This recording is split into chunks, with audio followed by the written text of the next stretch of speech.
Did anyone try to talk you out of making this film? My accountant? Okay, aside from your accountant? No. Okay, no one said, don't go down this rabbit hole, don't. The opposite. Okay. The opposite.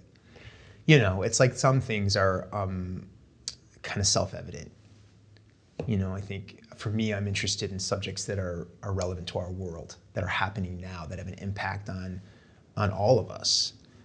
So I was seeing this having a tremendous impact. Plus, I'm really interested in the way that the media impacts our lives. I've always been really fascinated with that. Do you think you could have worked for the National Enquirer? Say 1980s, 1990s? It's so funny. When the film premiered in LA a few weeks ago, a couple of these Enquirer reporters were there on stage with me, and one of them leaned over and said, you know, Mark would have made an amazing Enquirer reporter. And Amy Nicholson, who was our moderator, leaned in and she said, so Mark, would you have been interested in being an Enquirer reporter? And the answer is no. I wouldn't have. I think that it's a real Faustian bargain to take that job. You are trading a lot of your own ethics, really, for that job. I like aspects of what they did. I really believe in holding truth to power. I really believe that people who do things that are unethical, who are in the public eye, should be exposed. I think that I don't have any problem with that. So some of the things they did, I think, were great in terms of that. Certainly the reporting they did in the OJ case, the John Edwards situation, those were things that I think were in the realm of, I'd say, good reporting. But for the most part, it's just been, I think, something that has helped degrade journalism and erode the public's understanding of what is a fact and what is not a fact, and that's dangerous. So no, I wouldn't have been interested in being a part of that. Had you heard the term catch and kill before? Before we started the film, actually working on the film in earnest, I hadn't heard the term catch and kill, because the first time I heard the term catch and kill was when I read Ronan Farrow's article in, it was April of 2018, about Karen McDougal. And that was when, that was the first time that I'd heard about it. That's the first time that I think it started to get introduced into the news media in a big way. In making the film before that, like we were shooting before that all came out, which was wild. That was kind of freakish that we were out in the world filming The Enquirer, and then this big revelation called Catch and Kill happens. That the timing of that was really unusual. But what we were learning out in the field from these old-time Enquirer reporters were like, no, we never heard of the word catch and kill, the term catch and kill before. We always called it trade-outs. Like, okay, we have some really sketchy information about this celebrity, you know, Bob Hope, for example. And so we're gonna present that information to Mr. Hope's team, his publicist, his lawyer, his agent, whatever it is. And then in exchange for not running that story, they're gonna trade out for a story about Christmas at home with the Hopes, or a ride on the golf course with, you know, and they did this for all of the major celebrities. So, you know, you can imagine how much dirt they acquired decade after decade of doing that kind of a practice. But they called it trade-outs. They didn't call it catch and kill. Catch and kill was something that I first heard of through Ronan Farrow's reporting. And then there were also... By the way, his book is fantastic. Oh, okay. Yeah. And then you have him in the film as well, briefly. Archival. Yeah, archival footage. And then there were also where they would purchase the rights to a story and sit on it. Was that like another form of catch and kill in a sense? Because then that story sort of was taken out of the hands of that individual. Yeah, that happened in a number of instances, and in the film there's a number of anecdotes that go into that. And that's a very disturbing practice, because a celebrity has been caught in the act of doing something really heinous. And oftentimes it was celebrities who would go on to do things much worse down the line. And so you have to wonder, had those stories come to light back then and not been buried, would the behavior that happened later have happened? And that's where I think the story gets really chilling.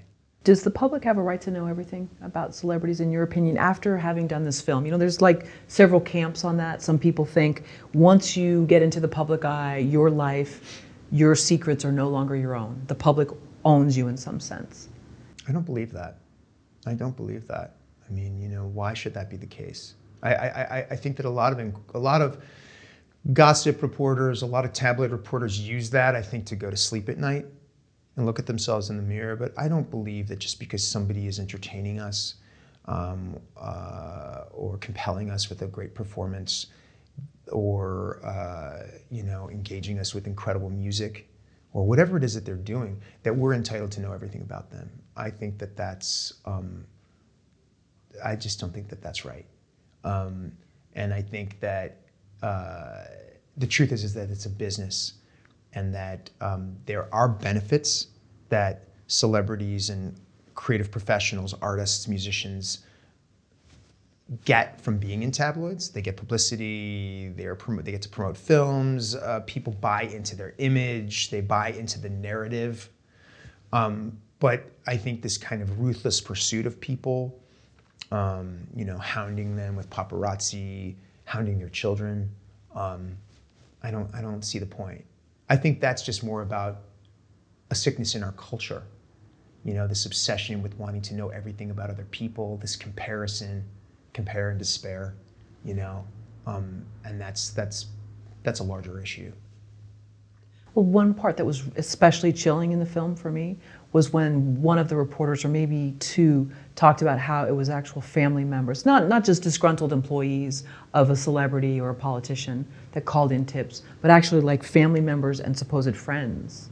And it was really based on jealousy. I was just, that was sort of like a real gut reaction, and just, I don't know, what are your thoughts on that? I guess you've already... I was fascinated with how many people would sell people out. You know, that was, people ask me like, what are some of the most interesting things that you discovered in making the film? One of the most interesting things was the length to which these Enquirer reporters would go to get sources around famous people. So like nurses who were checking people into hospitals, valets, maitre d's at restaurants, waiters at restaurants, barbers, beauticians, but also close family members. You know, disgruntled lovers, the sister that's the black sheep of the family, a child, whatever it is. All these people were on the Enquirer payroll.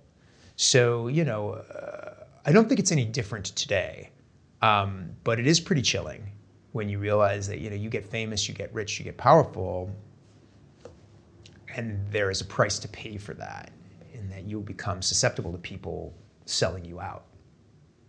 Was there one thing that was just a huge eye-opener for you in doing this film and going down? I think, you know, what's so interesting, I think the number of people involved in gathering negative stories about the rich, the famous, and the powerful, and then brokering those stories to curry favor or whatever they're doing, whatever reason it is why they would take a negative story and keep it, and then you know, that network was really eye-opening. The fact that that exists, and not just in the Enquirer, on a much broader level.